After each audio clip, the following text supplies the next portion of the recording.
Hello everyone. I'm hoping I can start off this webinar by introducing a little bit about myself. I am Simone Emery. I'm the owner of Play with Food. I have created this webinar about ending mealtime battles based on my experience running the Play with Food programs and classes over the last 3 years and my training as a feeding therapist, or feeding therapy training, I should say. I'm just going to quickly put a message into the chat box. So this webinar is being run live on the 13th of January 2016. So everybody there, I'm just going to do a little bit of a hi. We're back. And you'll be able to play this back at any point in time when you want. And what I will also do is, once the live webinar is over, a PDF copy of the slides I've used tonight will be loaded onto the website as well. While the webinar is live, you will be able to chat to me in the chat box. So feel free to comment away when you see it. So ending mealtime battles with the Play with Food routine. So the Play with Food routines come from my experience, what I see actually works with my own 2 children, plus it incorporates so much of the evidence-based SOS feeding therapy training that I've got. It's a nice set of routines that are totally adaptable to you, and you can bring them home. I'm going to explain a little bit about how they work, but what I'd love for you to have is a piece of pen and paper available, and you write down how they're going to work for you in your house for your happy mealtime. Okay? The main thing about this course is so that you can take action to implement it as it suits you. Okay, so let's get into it. What are the routines? Okay, so it's all based on a holistic view of the family mealtime. And what they can be done is you can pick and choose the bits you want, but remembering that I've sort of come up with a way that if we can remember at least these 4 steps of the mealtime, that'll be a great way or a great starting point for getting towards happy mealtimes. And also helping you end mealtime battles. Exercises for proprioceptive input. We'll talk a little bit about those. This is all about what happens well before the meal is even on the table. So why we need to get all our sensory systems ready to approach a whole new task.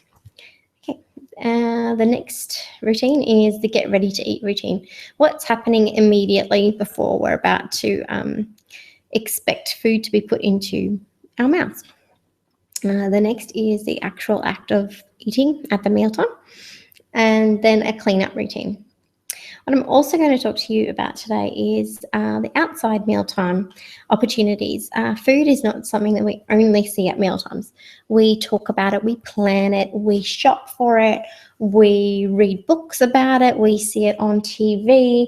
If your Instagram feed is anything like mine, we see it constantly throughout the day because food is everywhere. It nourishes us, it comforts us, it has such a big role in cultures, societies. So I want you to think about food aspects and how food is portrayed to your child at not just mealtimes as well. So we'll talk a little bit about what things we can do outside of mealtimes to enhance our child's appreciation of new foods, variety of foods, just overall acceptance of food as part of life. Okay? All right. So, proprioceptive input. This is our first part of the routine. I'll talk a little bit about it. So proprioceptive input is all sensory based. It's getting those sensations in your joints, your muscles, all those connective tissues that help us know what our body is doing in space and time, sort of thing. So when we're stepping up onto a ladder or anything like that, how hard are we stepping? What feelings are we getting? What feedback loops are coming back through our minds to enable us to do those actions? So that proprioceptive input is really important for us to continuously gain in so many activities that we do. Obviously, all subconsciously, we don't know, oh, this is what I'm doing right now. But where we can get all those proprioceptive inputs and generate more and excessive and exercise it and get some real resilience building is by doing things like lifting, pushing, and pulling heavy objects. And that even includes your own weight. So a good example of getting proprioceptive input would be, say, me lifting something onto the table. So when I feel the weight of the object being transferred, I'm getting that input back to me going, oh yeah, you've done that task. Okay, so but I've put it up, I've gotten proprioceptive input all through my muscles. I know how far I've got to lift it. Yeah, but a good one I like to do with kids is to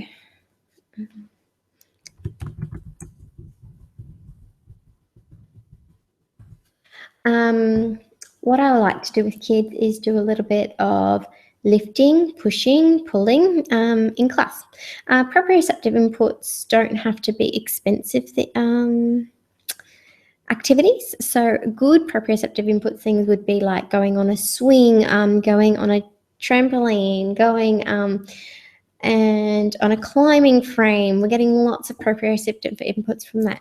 But you don't have to outlay a lot of money to get good proprioceptive input. You can do it by just pretending to push the wall over. So anybody's house that has walls, you can do this activity. Go up to the wall with the kids, try and push with all your might using your hands, the palms of your hands, goes into your wrists, all down your arms, your back, your lateral muscles, you've using into your bottom, your thighs, your calves. All of those muscles are being used while you're trying to push this wall over. Stand back, pretend it's not falling over. Okay, it hasn't fallen over. Let's give it another go and get another big dose of proprioceptive input. So using your own weight to help you is great. Some other little things you could buy are things like TheraBands,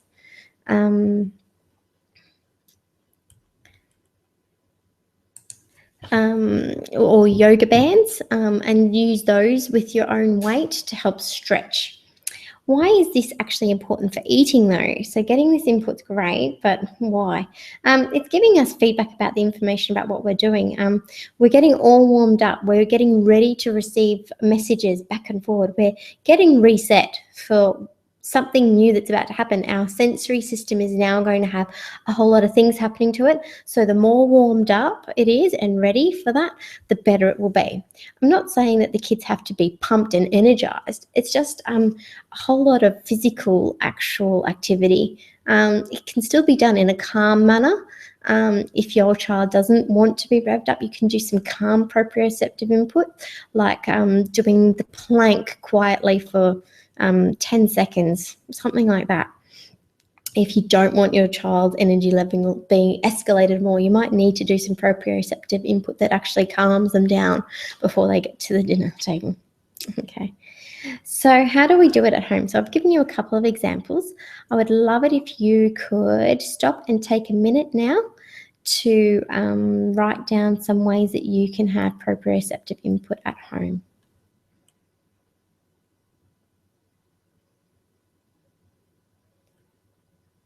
Fantastic. Okay, if you wanted to pop anyone who's listening to it live, put some messages in the message box and let me know what you could do at home, and I'll let you know if you're on the right track. Let's keep going on though for now. I'm going to talk about setting the table. So before we even think about eating, there's another bit we have to do. We have to set the table, and we have to then do a get ready to eat routine.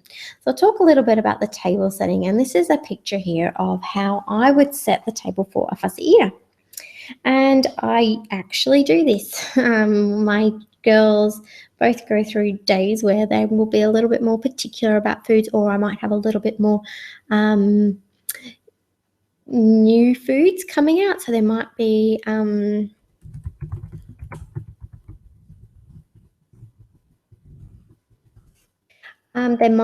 a whole lot of new foods coming out at that meal. So I know that, okay, I'm going to really lay out the table really well.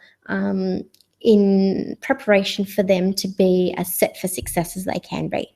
So the first thing I'll do is give everybody a wet hand washer, or if I don't have a wet hand washer, I'll give them a baby wipe. I usually have them on hand, as most people would with young kids.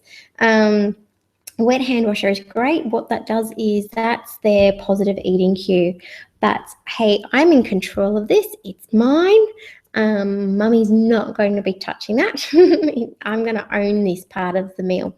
What it also does is it gives them the satisfaction of, if they don't like the mess on their fingers, they can get rid of it if they need it. Some children will not like that sensory input of mess on their fingers, and that's okay. But what, instead of us cleaning them up, is let them own it and control it, and they may start to embrace the mess or get a lot more comfortable with those feelings if they're in control of it, rather than having that taken out of their control. So with the face washer as well, it's really great for them to clean themselves up. Why I'm so big on the hand washer, it dawned on me, or as we're doing the feeding therapy training, Dr. Kay Toomey talked to us a little bit about the psychology of positive reinforcement for positive behaviour. So in this case, the positive behaviour is eating, and the positive reinforcement for their child will be that satisfying, getting full feeling, or enjoying the food, or all of that. That's the positive reinforcement we want. We don't accidentally want to layer over that positive act with something negative, like scraping their face with a metal spoon after they've just taken their first bites of food, and scrape up the chin. I just need to get that little drip. Just mummy needs to just get in there with the wipe. Oh, mummy just needs to. Mummy does not just need to do that. So mummy doesn't need to put a layer of negative reinforcement in over that positive act that the child's just done. So what we like to do is think about everything from positive to positive. So it's really hard to strip back, because obviously some of those behaviors are totally ingrained in us, and I know how hard it is to stop yourself from putting on a negative layer when you're so used to doing it. So remember, the positive feedback we want the child to get from eating is that feeling of being full and enjoying their food. We shouldn't be putting too many more layers over that for the child. So the meal time, when we strip it back, is trying to get rid of all those pressures and things like that that are surrounding the child. Want some nice positive eating cues. So some other things that a child might find really positive is to have a nice open, blank, empty plate to start with. This way they can see all of the foods that they're going to be putting on themselves. They're not being presented with an overload of sensory information when they get given a full plate of food. Another thing that I have given you in the module is a steps to eating hierarchy. And the steps to eating hierarchy is the PDF that was on the module. I'd really love for you to print it out if you haven't done so already. Have a look at it, keep it on hand. What it is, it's the 32 steps a food will journey along before it gets eaten. So it starts off with tolerating it in the same room as the child. So for some kids, there are foods that will not be tolerated very well. They might not be allowed on the plate. They might not even be allowed on the dinner table sometimes. But by having a learning bowl, which you will see in my place sitting here, the yellow bowl at the top, we have a spot that will help our children tolerate that food more. So it's maybe 30 centimetres away from the child, but being 30 centimetres away from the child is still much closer to them eating it ever than if they were never exposed to that food or offered that food. So we will love to use the learning bowl for foods that may not be acceptable to put on the main plate. When I set the table, I love to have a little rhyme for the plate and for the bowl. The plate rhyme is flat splat, the plate stays flat. So that's to help you from children who are more inclined to want the food away from them. And so what they might do is throw it, or they might move the plate away, or they'll pick up their plate. Those sort of interactions actually saying, hey, I'm not tolerating this food where you've put it here in front of me. I don't want it here. It's in my face. I'm getting too much of a sensory overload right now. The way they will act out will be things like throwing, having a tantrum, and those sort of things. So when we have flat, the plate stays flat, we've kind of got a nice positive way to say, hey, this is what happens with that plate. But if is there something on this plate that makes you want to pick it up or makes you want to move the plate, okay, let's move that to our learning bowl. All right. So what we do is we've got a way to basically nip that in the bud. Say we don't want those negative behaviors, because then that's what causes us to stress out. And the stress thing is like climbing a ladder.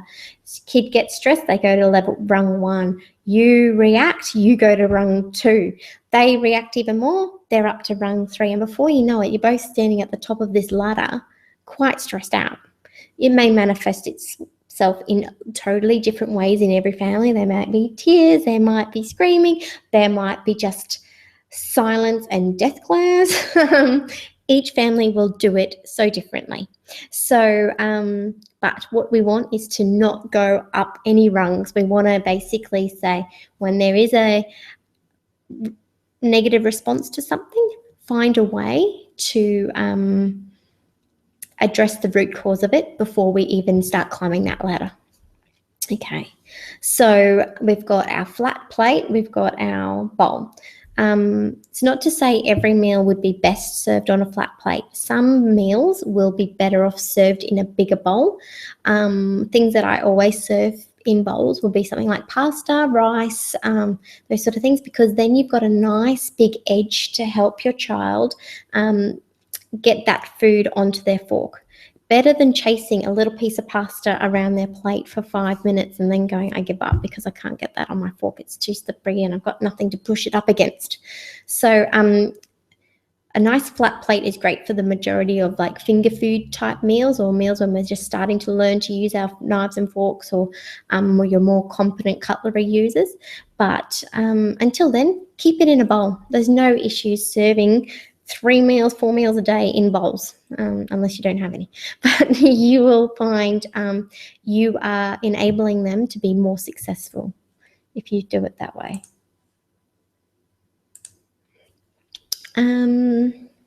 Yeah, so we've talked about the flat plate, the learning bowl, using bowls when you need to for different foods.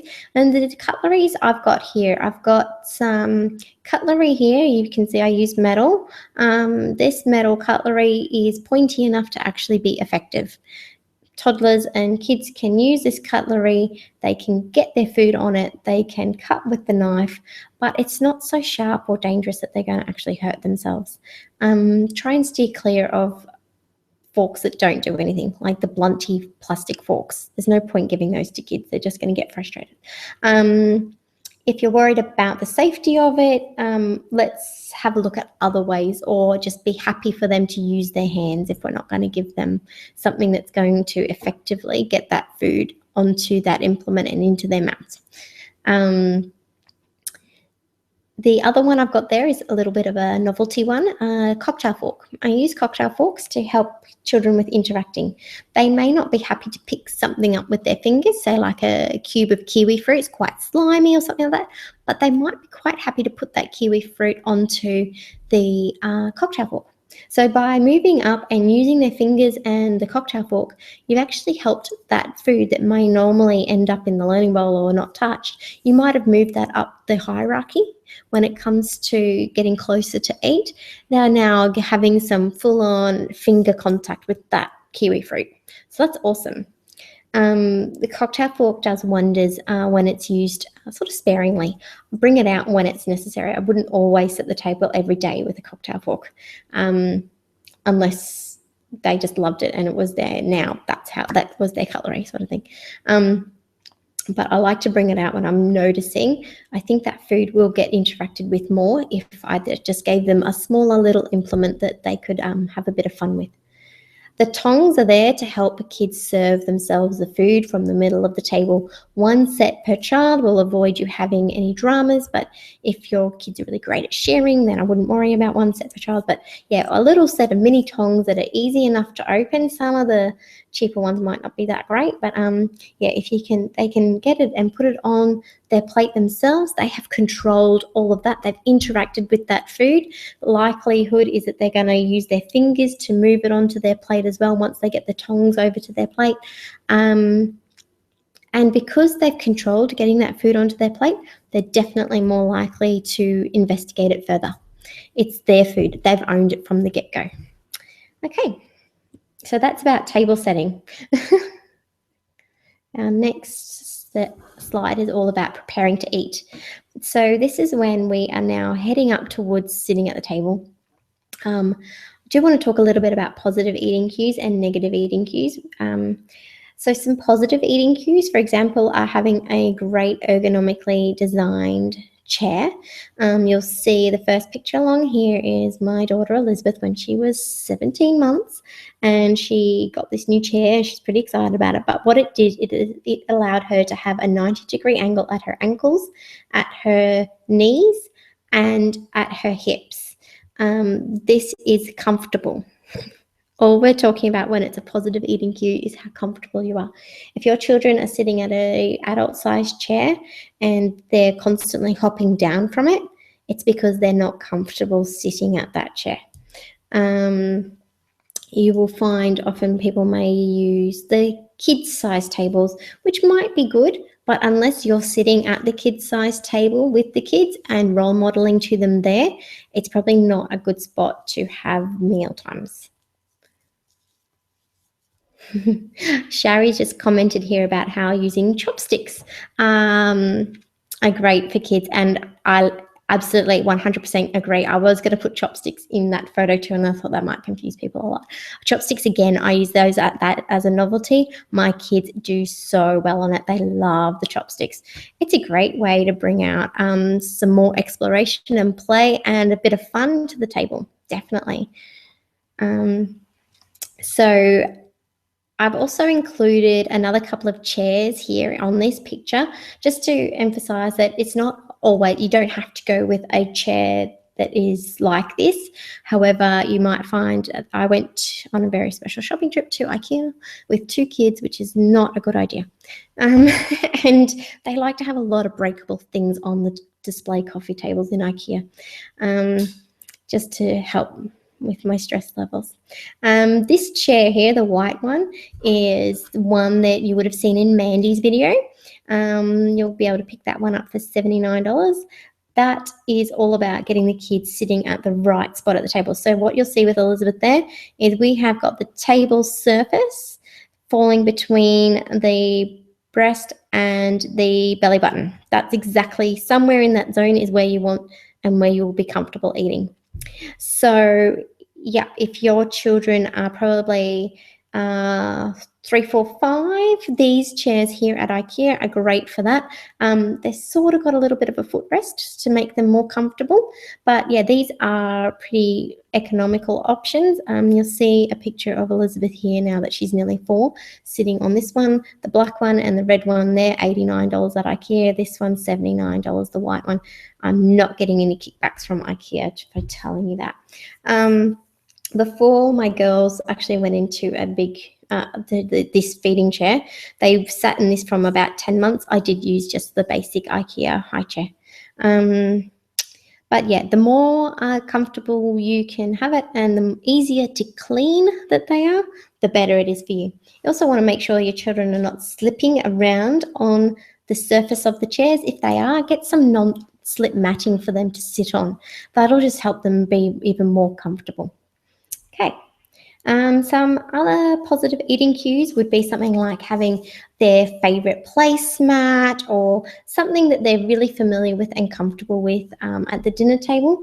I'm not talking about toys and crazy stuff, but just having that routine, that regularity of something, because then if eating out is always difficult for you, having a positive eating cue like a placemat is something you can take with you.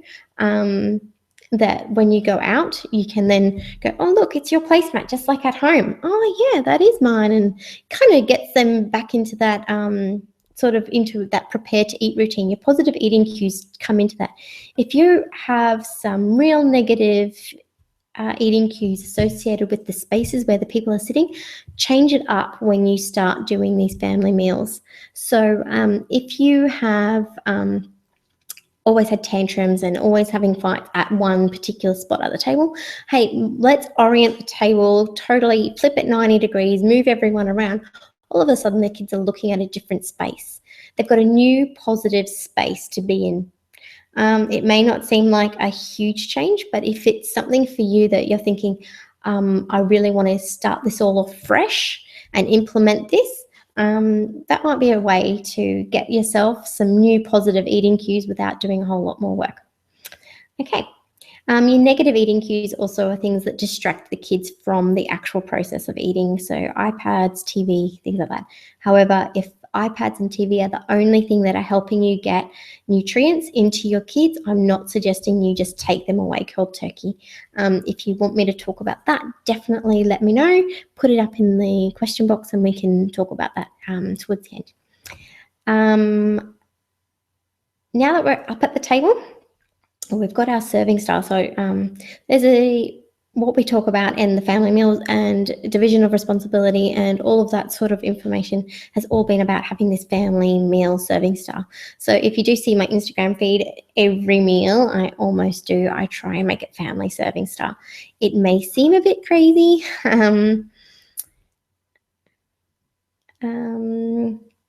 To be doing things like stir fries, family style, where I put the noodles out, the stir fried veggies separate, then I put the meat out. But everyone takes the portions that they want. And you actually find you can do most cuisines family meal style. Like you saw with Mandy, she had a couple of bowls of leftovers that she added to it. So you can still have your main meal. Say if you made risotto for dinner, you can put the risotto in the middle of the table and then have your grated cheese and then maybe a little bit of cherry tomatoes cut up on the side and maybe some preferred food like a cracker. And then you know that the kids are going to have something from the cracker bowl, something from the risotto bowl, something from the cheese bowl, and something from the tomato bowl. It goes on your flat plate or it goes in your learning bowl. So you're always giving them a few options. And having a preferred food at every meal table means that your serving style is more conducive to what the kids are going to want to eat. They're like, oh, I like that. I might stay here. I'm in on this. Let's do it. All right. So then what we can do is we want to talk about focusing in at the meal. We've done some proprioceptive inputs just before meal. We've got our food out on the table. We've set the table. This is where you can do a couple of things like one thing I love to do is a quick rendition of head, shoulders, knees and toes. And then we do the eyes, ears, mouth and nose part. That's great for talking about our body parts. I like to accidentally mix it up and trick the girls and they think it's hilarious when I start pointing to my hair and saying it's my nose and things like that. We do a little bit of that just to kind of get happy before we start eating and serving it up. It takes 10 more seconds, 20 more seconds, however long you want to sing for into your meal. But think of something here and now that you could do at the table. You can pop them into the comments if you want. Another favorite of ours is 10 little fingers dancing, counting our fingers and letting them dance on our cheeks and our lips. That's just something nice and easy, and we've brought attention into some of the main things that we're going to be now using. Our fingers, our lips, our nose, all of this is going to be engaged, ready for the meal. Okay. A little bit of what if you aren't at home, try and establish some positive eating cues that you can do out and about. Obviously, I can't sing to my kids if it depends how busy the restaurant is, let's be honest. I'm not too shy about singing. But if you aren't at home, that's where I said pack your little placemat or maybe like the colouring in printables that we gave you, taking those with you to a restaurant so they've got something to do that's focusing them at the table and you're not too stressed out about wrangling them and keeping them at the table. They've got something to do and keep them occupied. That bit between ordering the meal and the meal coming out can feel like a lifetime sometimes. If you're at somebody else's house, just say, hey, do you mind if when we go and wash up our hands, if everybody hops back to the table like a kangaroo and then we sing head, shoulders, knees and toes, or we do a what was the best part of your day talk while we go around the table or something. Your friends are going to be up for learning anything new potentially as well. Okay. Next is for the mealtime. So this is where it's really important to us to be aware of our eating competency and the journeys that everybody else is at their eating competency around the table. Looking for your verbal and non-verbal cues from your kids. Like I said, there is usually something happening before the food gets thrown. We might see an eye bulge, an eye roll, a quick panic look on their face when they see something that they're not processing from a sensory point of view, or they're thinking, oh my gosh, that's going to be too hard for me to eat with this cutlery, or there is no way she's making me have broccoli again because last time she yelled at me when I had that. There could be so much going through the kids' heads. So what we want to do is look for those non-verbal and verbal cues straight off the bat and find a way to extinguish that at the root cause. So remembering by having your plate and your learning bowl, you've got a great tool there to go, hey, you don't seem to be interested in the broccoli tonight. That's okay. I'm going to put it in your learning bowl. Straight away, they're like, oh, she didn't yell at me like she did last time. Okay, this is looking pretty cool. All right, let's do this. Introduce foods for children to choose. And letting them know they go on the main plate or the learning bowl. So by having a couple of little bowls out, even if it's just some leftovers, something else with your main dinner, there's a couple of different things to pique their interest and to get them to think, oh yeah, I'm going to have that on my main plate. Oh, that can go on the learning bowl or whatever.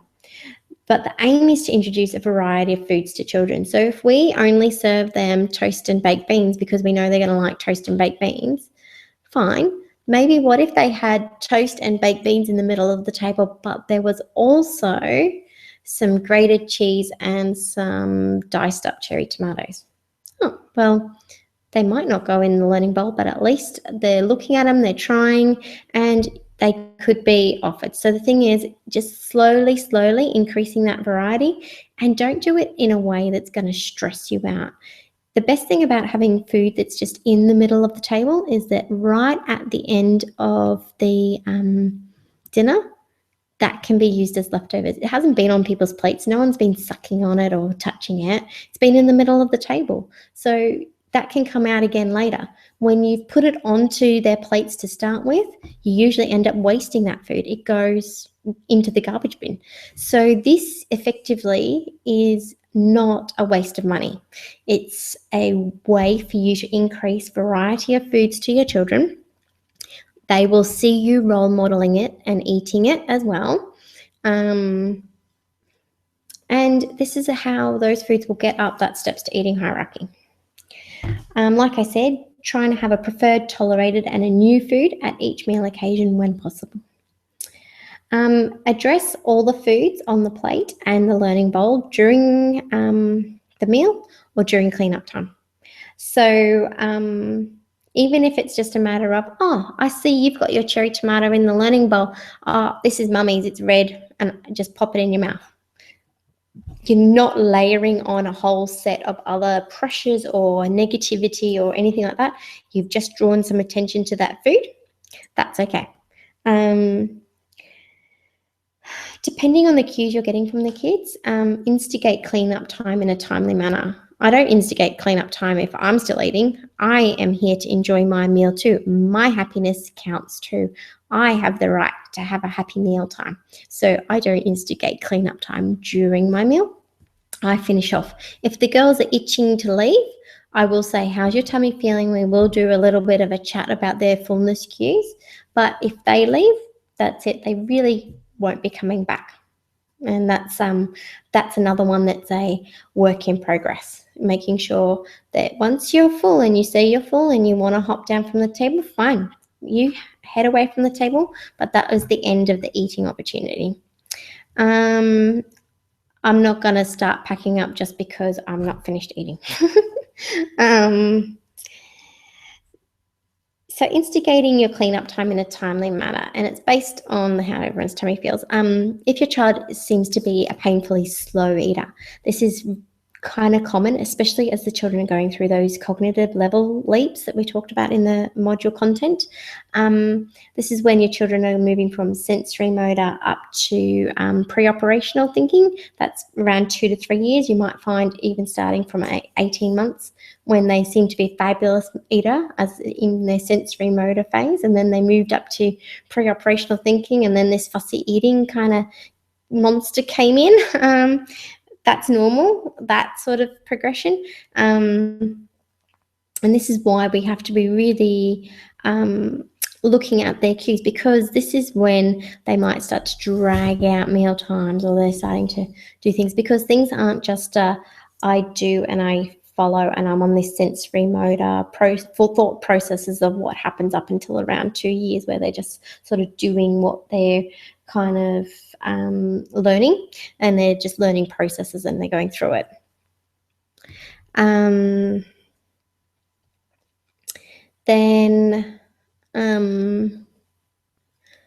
Sorry, I got a bit distracted. The sensory motor processes. So when they start to take a bit longer to process everything, so they might be going through that cognitive leap, that's when they're trying to just fathom what's happening in their world. They've got so much else going on. They've taken this leap. They're in pre-operational thinking now. Everything's imagination. And now we're trying to expect them to just sit down and eat something that they've probably never seen before.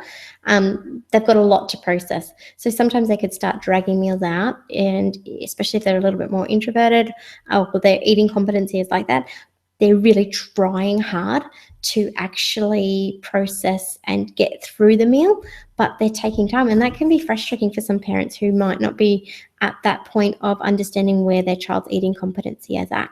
Their child might be really competent. It's just that they are going at a speed that's maybe not what we're used to.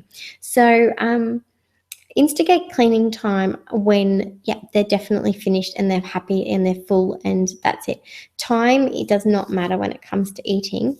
However, from a social aspect, we do want children to get quicker and better at eating. So helping them have tools to improve their processing of what's happening on their plate will be great. So giving them things like cocktail forks. If they're really struggling with motor planning it or the colours, helping them work out a way that they can process it and get on with the business. Okay. For parents that are concerned about the amounts of food eating, what I recommend is, if you really want to, maybe privately journal the progress. So keep your copy of your steps to eating hierarchy and kind of make a couple of notes about where they're getting to with different things, because I think that will help you. You won't be stressing so much. And if you can take away an action, it would be mostly, how can I stop stressing at my dinner time? And I have the right to that happy meal time too. So what can you do to avoid that stress? And if that means, okay, I'm not going to stress about this, I'm just taking note because I'm going to journal it later, that might be really helpful for you.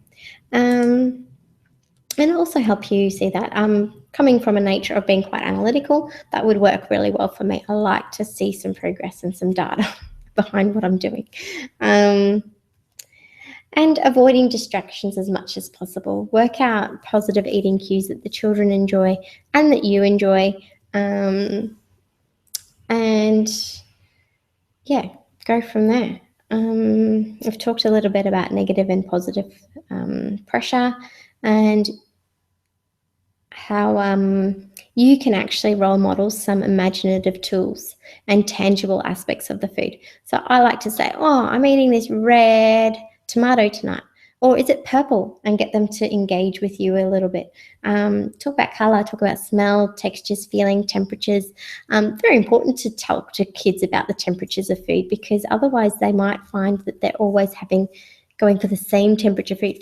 Food always has to be sort of this lukewarmish color. They won't go to ice blocks, or not that they have to have ice blocks, but you might have some like coconut water fruity pops that like really nice and hydrating in summer, and because of their temperature aversion, they're not going to try the ice block or enjoy that. And it's all about variety. Temperature scales are also part of variety.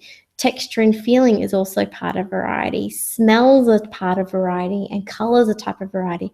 It's not just about food groups. There's so much variety you can get even out of one food. Think of corn, for example. You can do popcorn, corn chips, polenta, corn on the cob, corn kernels, creamed corn, corn soup, corn flakes, puffed corn. There's a lot of versions of one food. Okay, so let's think about using all different tools and even using our own imagination. This is all during the mealtime. Next part is cleanup time, and the important part of this, as I've mentioned now, is the timing of it. Picking that right time to go, okay, dinner's over, let's do cleanup time. There are a range of options I like to give kids to clean up. So the main thing is that we've addressed everything on our plates and our learning bowls, and if we haven't, this is our perfect time. I'd like to use a bag. I come around and I'm like, okay, I've got the bag here for you. Can you please put the things that you don't want, can you spit them into the bin for me?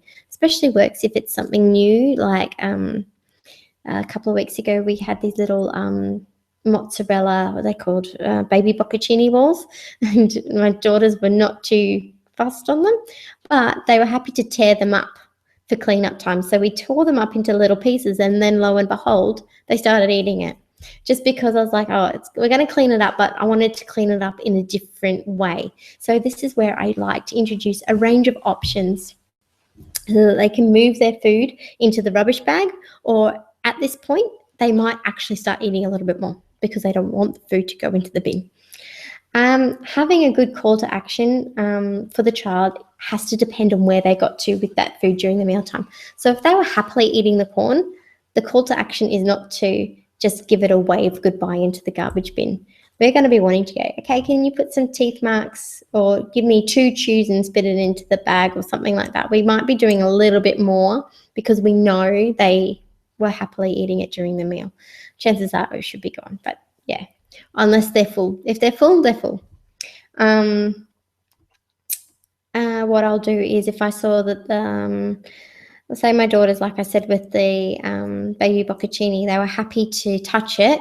So I knew that tearing it was only the next step up for them. So that wasn't too bad. So let's tear that up and then we'll put it in the bin. Okay, that's not too hard. I didn't say just take one bite and then put it in the bin, because that was nowhere near where they were at during that meal. So try and find the next level up, and you never know, they might then move the next couple of steps up that hierarchy as well. And when I'm talking about one little piece of bocconcini, I'm like, it's not a lot of waste, even if they didn't eat that whole piece of bocconcini. They've torn it up, they've played with it. Okay, we can throw that one away, but I've still got the rest of the jar that was in the middle of the table and didn't get touched. It's not like I put 7 pieces on their plate that now all have to go in the bin. Okay, the chunking theory to avoid bribery. The chunking theory is all about language cues. So instead of saying to my girls, if you eat your dinner, you will get dessert. So you listen to that, the if you will get sentence structure. What I will tend to do is I say, the first thing we're doing is we're having dinner, then we're going to clean up, then we'll put our plates at the sink, and then we'll be having some dessert later. I've chunked it out. This is what's happening.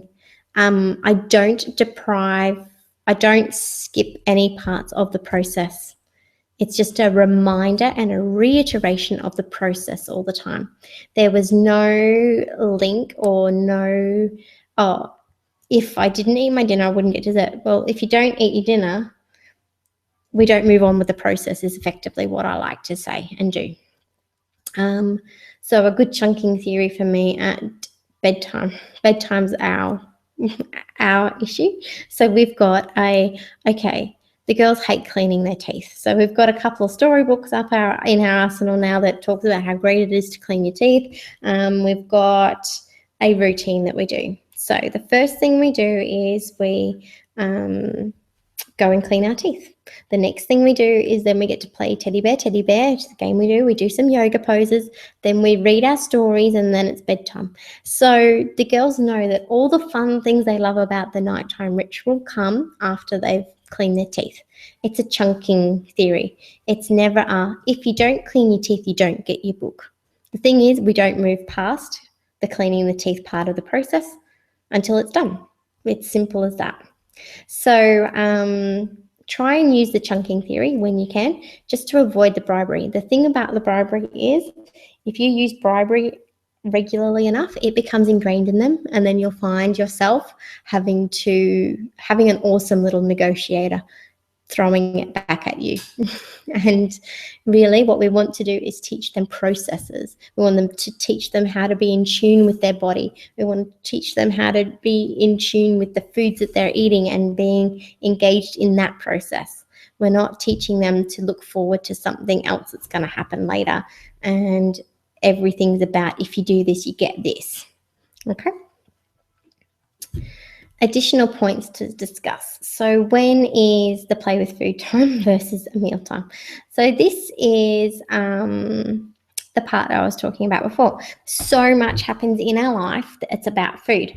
So what I like to do is I have other times of the day where we will talk about food. We'll do other things with food. We'll have sensory exploration with food.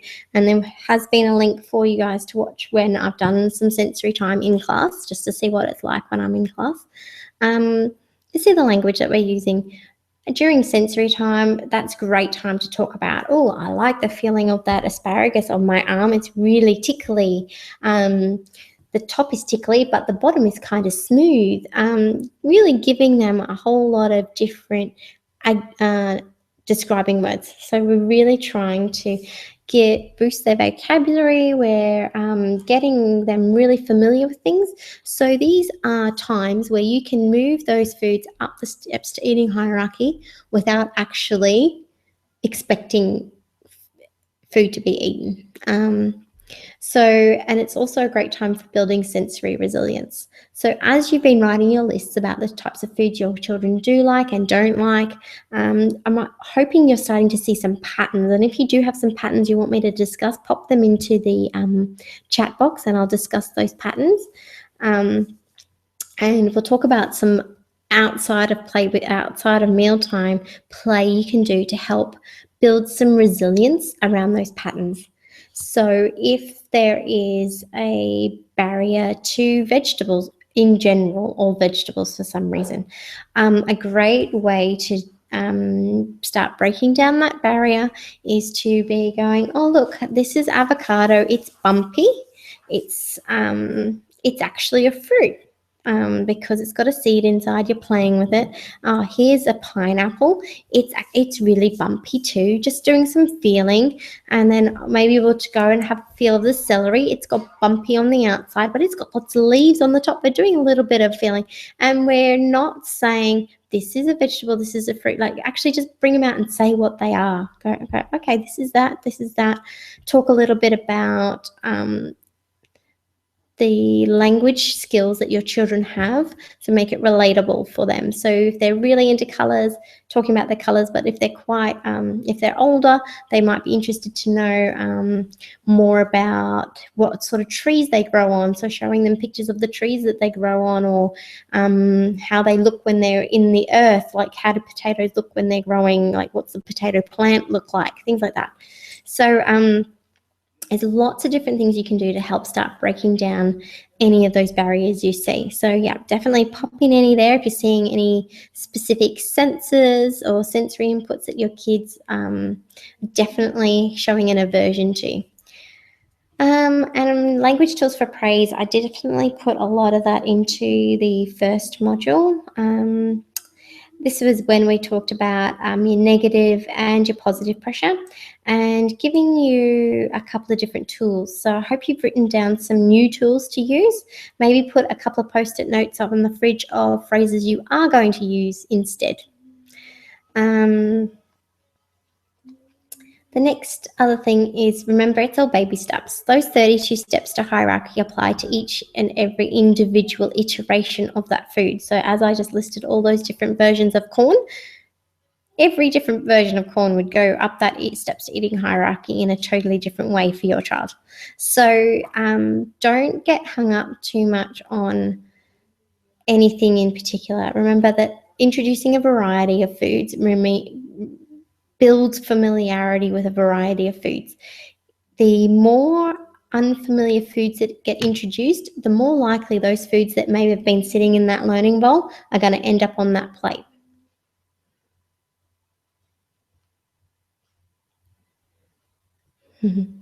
So Christy has just put in a post here saying that they have started talking about the food more. Definitely. And the more you talk about the food, the more it helps you with your eating competency as well, and your kids' eating competency. All those parts that we talked about last week really start to come home when you start to talk about it and you realise the words that they know, the words that they associate with. And some kids have some really quirky ways of remembering things, and it's just some really amazing conversations when you can not think of food as a obstacle or a job to get done. You're thinking it as it's part of life. It's just something we can talk about.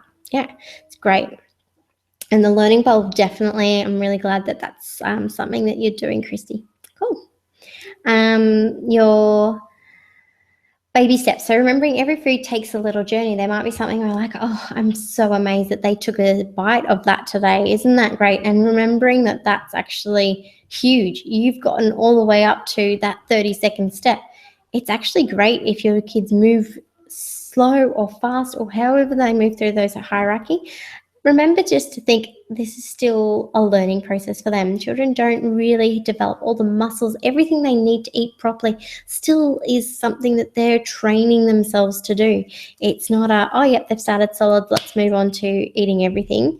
There's things that are still going to be hard, and there's probably still things you find now that might be difficult. So, and like I said, I keep coming back to it, but definitely being aware of your feeding competency and things that have happened in your past that have impacted your current feeding competency, and actions that you can take towards improving your own feeding competency and your kids' feeding competency, just by looking at those sort of things about regulation. How does our body feel? What variety of foods are we comfortable eating? All of that. And also thinking about that hierarchy that we talked about. When the foods,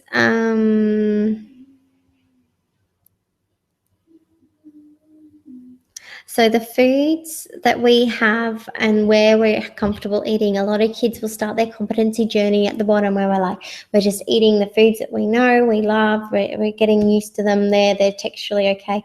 The further up you get is to when you end up being, and you're eating those novel foods like, okay, what's sea urchin like? I'm going to give it a go. You're at the top of your competency when you're doing that. Or when you have actively taken things out of your diet because you know they're not good for you or something like that, that's when you're at the pinnacle of your eating competency, if you are fully aware of it and you can enjoy that. If you take things out of your diet and you don't know why you're doing it or you don't enjoy doing it, you're probably trying to be at a competency level higher than where you're at. So start with your actions around your eating competency at a lower level.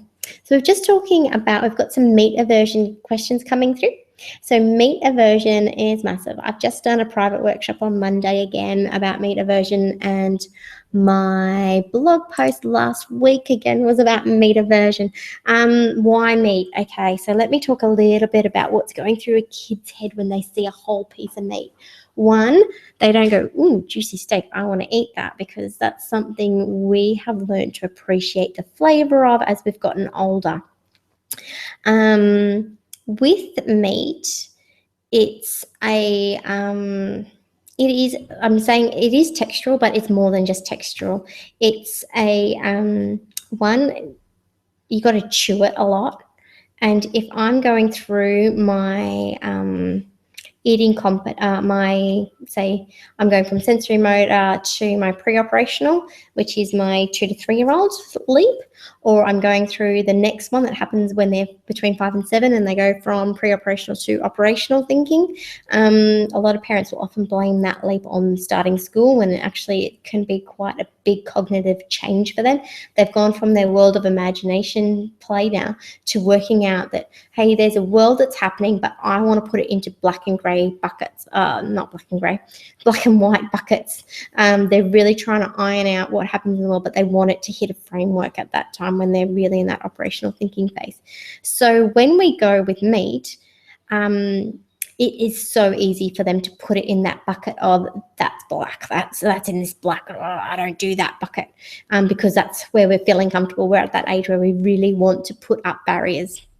And what we need to do is really enhance that variety and showing how it's okay to change your mind about things that you might have thought you made up your mind about in the past.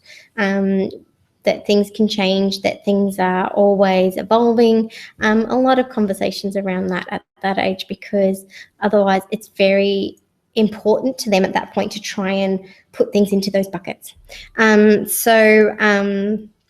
It might be okay to play with it, to help mum with it and do things, but it's in my black bucket of, I'm not eating that sort of thing, if you get what I mean.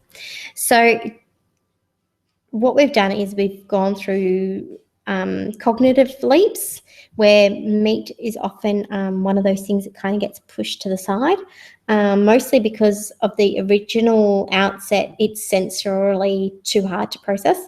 But then on top of that, we've layered on potentially pressure, we've layered on I need to form a barrier here to stop myself feeling this way.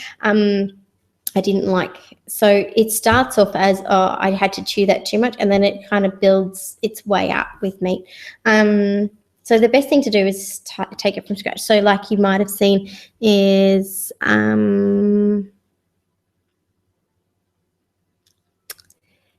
yeah, so we've got like sausage, tin tuna, fish fingers. Okay, so if we think of sausage, tin tuna, and fish fingers, it might sound a bit gross, but that's almost like it's been pre-chewed for us. This is food that a 10-month-old can eat. So when we're looking at the developmental stages of where our kids are eating and what they can actually chew and do, most fast food is always at what a 10-month-old can eat. And that's where a lot of kids would like to sort of stay. Yeah, it's basically chew, yep, pretty much falls apart.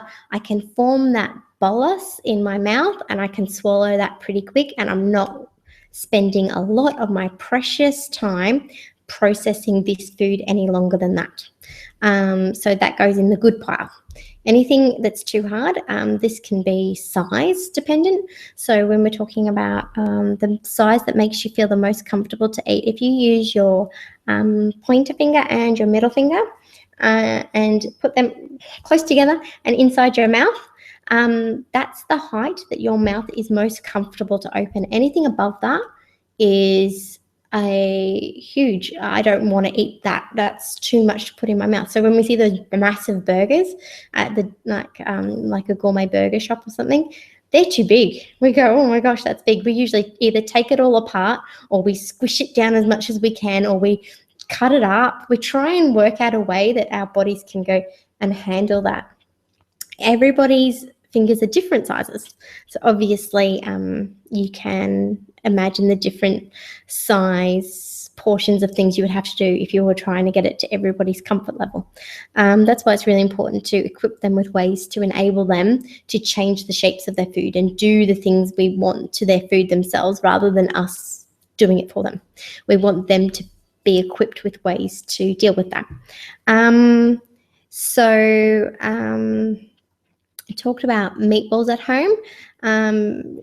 Put them on a tongue but doesn't like them. So potentially we've put a barrier up to meat in general. What would be good is to see how big the size of the meatballs are. If I'm starting off with meatballs for kids, I probably start with them being pretty small, about like the tip of your pinky, little meatballs, and see how they go, using a cocktail fork as well to help see what that's like, and demonstrate to them putting them in the front of your teeth and moving it with your tongue to go underneath your molar. That's a really important development of the mouth and the muscles there. You want to make sure your kids can take the food that's at the front of their mouth and put it under their molar. If you're noticing that that might not happen, or you're seeing extra tongue thrusts, or they're trying to use the top of their roof of their mouth in order to manipulate the food, that's when you might want to see someone like a speech pathologist who can help you with understanding the way that the food is being moved about in their mouth. The aim of the food is to be bitten at the front with your incisors or your big teeth, and then moved under your molars, crushed enough until you can form that bolus and swallow the bolus safely. So that's what we want to do, and we want to watch that. So while you're watching your kids and you're looking at all the foods that they might eat, you might find a pattern. So I've got a pattern here being seen where a food is firm in the mouth, but it dissolves in the mouth. Finding it hard to move past this. So we're looking at potentially tongue manipulation and some chewing. We want to watch our kids chew. So it might seem counterproductive, but getting them to put a jelly bean in their mouth and chew 5 times and spit it out in your hand, have a look how many molar marks are in that jelly bean. Might be a little bit of a hint just to have a look to see if there's anything there. Then he will try pasta shells with mints at daycare. So then it can sometimes move past if he doesn't refuse it. So obviously there's a whole lot of different dynamics as well in the daycare environment. I hear it a lot where parents say, oh, my child doesn't eat at home, but they do eat at daycare. So let's look at all the positive eating cues that we've got going on at daycare, and what are the positive eating cues that we've got that we could replicate at home. So you've got group environment. Okay, always eating together as much as we possibly can. Okay, do they, it could be even a matter of, like I said before, changing the spots at the table. Who wants to sit where, pushing their chairs up to the table, really engaging them with that process. And then having a look at the food, because if you're finding the food is eaten in one place and not the other, I'm thinking it may not be oral motor, it may not be something like that. It can be all down to the positivity of the environment for eating. And also if it's the problems are only at one meal time of the day, it could be just that's not the time of the day that they want to try new foods.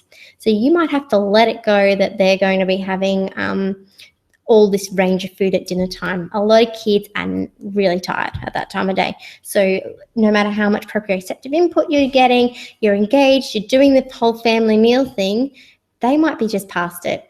So what I'd be doing then is focusing really on afternoon tea. It is, like I always say, the next most important meal of the day. Afternoon tea is huge because if we can get afternoon tea right, we will set the rest of the afternoon up well. So I'd be looking at introducing all your new foods at afternoon tea, really making that his primary meal, or if he's really responsive at breakfast time, looking at breakfast being your veggie wraps, veggie omelets, whatever goes at breakfast time, and you want to pack in the nutrients, maybe picking breakfast as the key time to do it. And if dinner becomes a little bit of a pick at your favorite foods, while I eat this and you get a little bit of that in your learning bowl, then that's still okay too, because they're still getting exposure, but you might just have to be aware of all the other things that are happening with kids. Their sleep routine makes huge impacts, especially at 4, potentially no more napping, but we still might be a bit grizzly because we're still getting used to it. Yeah, there's a whole lot that happens there. I know we have issues in my house. Summer versus winter definitely goes hand in hand with how the quality of sleep is, and we also find ability to get the kids into bed at an early time of day, all of that sort of stuff. It does impact on every other aspect of the day because of sleep and the quality of the sleep that they're getting. But yeah, definitely have a look at what's happening with their mouth, test that out. Always seek professional help if there's anything you've got that gut feeling, I'm not sure how that's going. I, for example, have one daughter with a tongue tie, so I'm very particular about watching what's happening there. She's pretty good with her foods, but I do notice there are still some textures she's really not into. She will not eat the skin on her cucumber. She will not do a couple of things where I'm like, oh, this is something that I don't know if it's going to cause us a big issue going forward, but definitely keeping an eye on it because she's just about to turn 2, so we're not that old yet, but keeping an eye on things that may cause her oral motor discomfort going on. Is it going to manifest itself in lots of different ways? Okay. So this sort of brings me to the end of the slides for this webinar. I'm really glad that you could watch. For those who are listening live tonight, I will keep the chat box open for another hour or so. What I will do though is I will shut down the actual webinar. I hope you found it really informative, and definitely have a look back through the PDF at any point. Keep your Happy Meal Times worksheet there so that you can jot down any ideas, and I'd love to hear from you. Let me know how you're going. All right, catch you later.